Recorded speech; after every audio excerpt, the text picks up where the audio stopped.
Psoriasis का मर्ज आपकी body को किस तरह से इफेक्ट करता है और इसको कंट्रोल में रखने के लिए आप कैसे हेल्प ले सकते हैं, आज मैं आपको ये सब कुछ बताने वाली हूँ। So keep watching.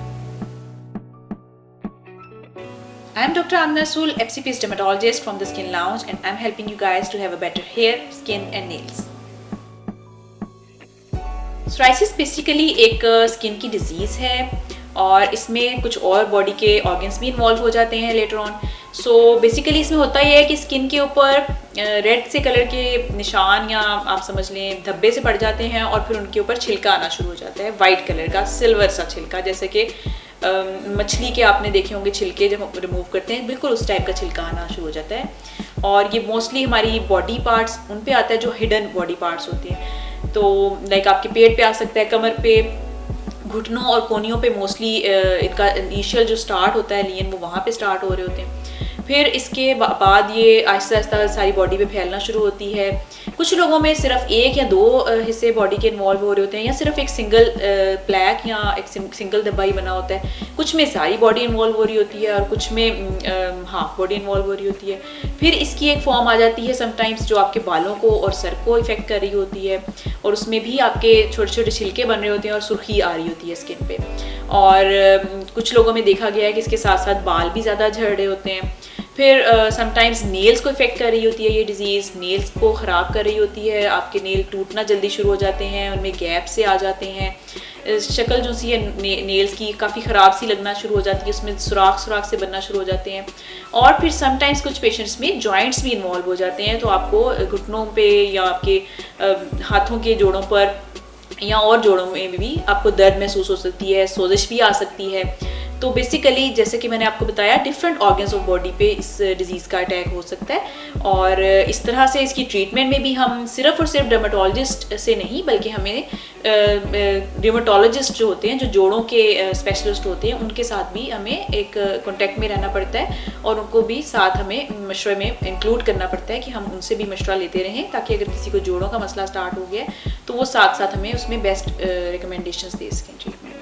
तो ये सब है जो आपको मैं सोराइसिस के बारे में बेसिक इन्फॉर्मेशन मैं बता रही हूँ कि ये सारी चीज़ें आ जाती हैं सोराइसिस। बहुत से पेशेंट्स पूछते हैं कि हमें सोराइसिस क्यों हो रही है, क्या हमने कुछ खा लिया है ऐसा जिसकी वजह से एलर्जी हो गई है या कहीं से हमें लग गई है। तो ये सब बातें आपको समझाना बहुत ज़रूरी है कि सोराइसिस बेसिकली ऐसी डिजीज़ नहीं है जो छूने से लगती हो या कुछ खाने से इसका ताल्लुक हो, बल्कि ये आपके जीन्स में ही मसला होता है। बेसिकली आपकी जेनेटिक टेंडेंसी होती है इसको डेवलप करने में। हाँ, एनवायरनमेंट की कुछ चीज़ें, आपके माहौल से कुछ चीज़ें हैं जो इस चीज़ को अपीयर होने में या स्टार्ट होने में समटाइम्स एक ट्रिगर के तौर पर एक काम कर रही होती हैं। जैसे कि कुछ लोगों में देखा गया कि कभी कोई चोट लगी, वहाँ पे सोराइसिस का पहला हमला वहाँ पे स्टार्ट हुआ, तो इस तरह से स्टार्ट हो गया। कुछ लोगों में स्ट्रेस आई, स्ट्रेसफुल इवेंट्स आए उनकी लाइफ में, या कोई बीमारी आई जिसने आप पे हमला किया, उसके बाद वो स्टार्ट हो गई।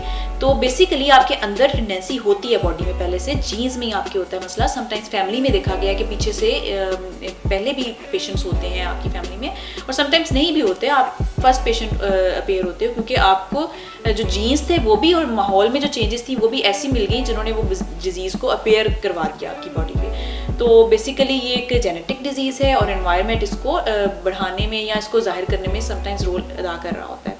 तो इसको छूने से ये नहीं लगती, बिल्कुल भी छूत की बीमारी नहीं है, ये बहुत मिसकॉन्सेप्शन है इसके बारे में। और अगर आपके लाइफ पार्टनर को ये मसला है या आपकी फैमिली में किसी को है तो उससे आप बिल्कुल आराम से मिल सकते हैं और उससे आप अपना ताल्लुक बरकरार रख सकते हैं। इसमें आपको ऐसा कोई ख़तरा नहीं है कि आपको उनके पास बैठने से या उनको छूने से आपको ये बीमारी लग जाएगी।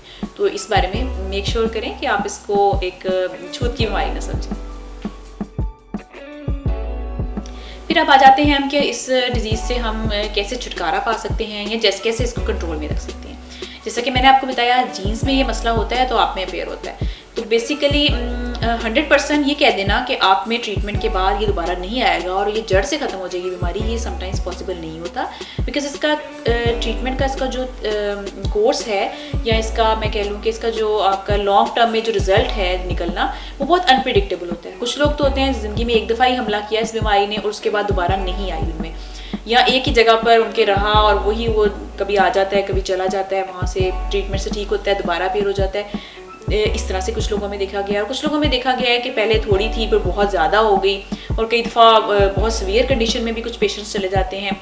तो ये बहुत वेरिएबल है, लाइक बहुत छोटे से मसले से लेके काफ़ी बड़ा मसला भी ये पेश आ सकता है इसकी बीमारी के मरीज़ों को।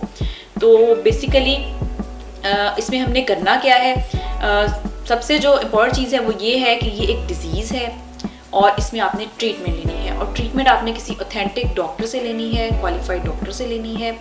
और कुछ चीज़ें जो आप वैसे रूटीन में आप कर सकते हैं और वो आपको हेल्प मिलेंगी सोराइसिस के पेशेंट्स को जो ट्रीटमेंट ऑलरेडी ले रहे हैं लेकिन समटाइम्स उनका मसला बढ़ रहा है, कम हो रहा है। तो मैं कुछ आपको टिप्स ऐसी बता देती हूँ कि आप वो थोड़ी सी यूज़ करके और आप उनको या उन पे अमल करके आप इसके अटैक से बच सकते हैं, या ये समझ लें कि अपने आप को थोड़ा सा सेफ रख सकते हैं।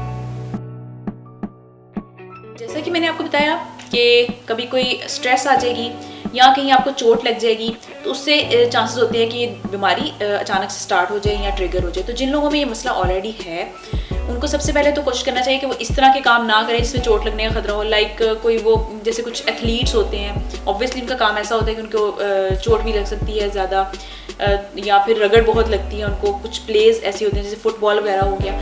तो इस तरह का प्रोफेशन आप ना अपनाएं जिसमें आपकी बॉडी पे रगड़ लगने के या चोट लगने के इम्कानात ज़्यादा हों। या अगर आप ऐसे में हैं तो आप फिर भी आप ऐसे किसी प्रोफेशन में हैं तो आप अपनी स्किन की केयर ज़्यादा करें और कोशिश करें कि जितना आप अवॉइड कर सकें फ्रिक्शनल चीज़ों को वो अवॉइड करें, और ख़ास तौर पे टाइट क्लोथिंग को अवॉइड करें। टाइट क्लोथिंग भी समटाइम्स आपका ट्रिगर बन सकती है।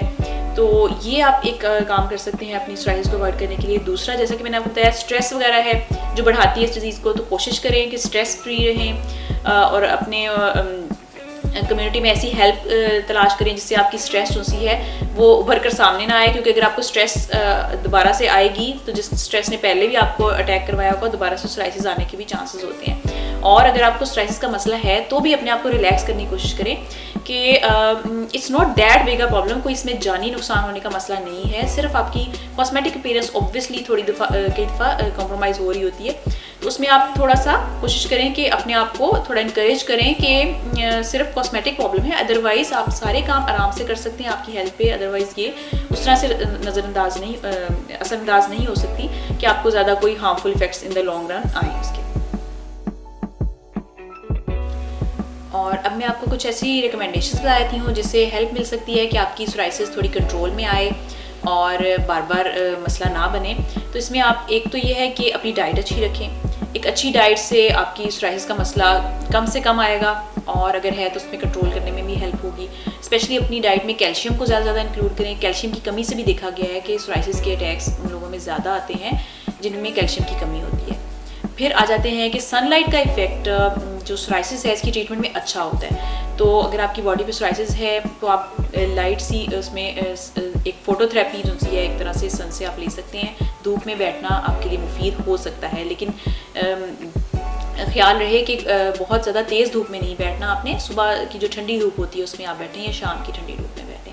इससे आपकी बॉडी में विटामिन डी भी बनेगा और वो भी हेल्प करेगा आपकी सोराइसिस को क्योर करने में। और इसके अलावा डायरेक्ट भी आपकी स्किन पे इसका सोराइसिस के खिलाफ सनलाइट का बहुत अच्छा इफेक्ट होता है। और इसके अलावा अपने रूटीन में मॉइस्चराइज़र ज़रूर यूज़ करें, क्योंकि सोराइसिस के पेशेंट्स में ऑलरेडी रगड़ वगैरह लगने से या खुजाने से सोराइसिस का प्लैक जहाँ अपीयर होने की चांसेस होते हैं। इसी तरह अगर आप मॉइस्चराइज रखेंगे तो कम से कम रगड़ लगने के चांसेस होंगे। और उसमें आप कोई वेजलिन या फिर आप कोई पेट्रोलियम जेली टाइप चीज़ भी यूज़ कर सकते हैं, और कोई मॉइस्चराइजिंग लोशन भी दिन के टाइम पे यूज़ कर सकते हैं, तो वो ज़रूर यूज़ करें। और इसके अलावा सोप के बारे में भी एहतियात करें। और जो मैंने अपनी वीडियो बनाई हुई है एक, आपने आई होप देखी होगी एक्जिमास के बारे में, उसमें भी मैंने कुछ ऐसी रिकमेंडेशंस दी हुई हैं। तो आप सेम वही रिकमेंडेशंस आप फॉलो कर सकते हैं सोराइसिस के पेशेंट्स भी, अपनी क्लोथिंग के बारे में और अपनी साबुन वगैरह और मॉइस्चराइज़र वगैरह सेलेक्ट करने के लिए। तो आई होप कि ये सब चीज़ें अगर आप ऑब्जर्व करेंगे तो आपको सोराइसिस का मसला कम से कम होगा। और अगर फिर भी आपको मसला आ जाता है तो देर ना करें, टाइमली ट्रीटमेंट लें और किसी ऑथेंटिक प्रॉपर डर्मेटोलॉजिस्ट से, स्किन स्पेशलिस्ट से ट्रीटमेंट लें। और अगर आपको साथ जॉइंट का मसला भी आ जाता है तो उसके लिए भी आपने मुतल्लिका स्पेशलिटी के किसी डॉक्टर को साथ आपने उनसे भी आपने कंसल्टेशन करनी है ताकि जॉइंट्स का प्रॉब्लम भी आपका बढ़ ना जाए। तो that's all. And last but not the least, मैं आपको जैसे हमेशा कहती हूँ हमेशा अपनी ट्रीटमेंट के लिए एक ऑथेंटिक क्वालिफाइड डॉक्टर से रब्ता करें, ख्वाह वो स्किन की ट्रीटमेंट हो या किसी भी और बॉडी पार्ट की ट्रीटमेंट हो। और अगर हमारी वीडियो आपको पसंद आई हो, इसको शेयर और लाइक ज़रूर कीजिएगा और हमारी वीडियोस देखते रहें ताकि आपको स्किन के बारे में सारी प्रॉब्लम्स की इन्फॉर्मेशन मिले।